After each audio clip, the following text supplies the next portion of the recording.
It's Cooking with Kids, Part 6! Blender crepes. Do you have to be a fancy chef to make these? No. Can you make them in any blender real super quick? Yeah. Yeah, let's do this.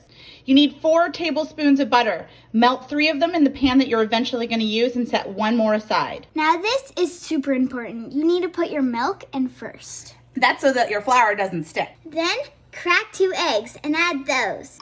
Now for flour.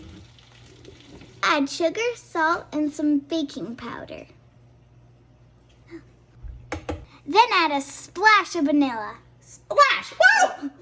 That was a big splash. Finally, end with your melted butter. Be careful, it's hot. Blend it till it's all mixed up. That's it. This part of making crepes is a little bit trickier, so get help from a grown-up. Now add anything you want to your crepes. Eggs and bacon, maple butter, peanut butter, and fresh strawberries.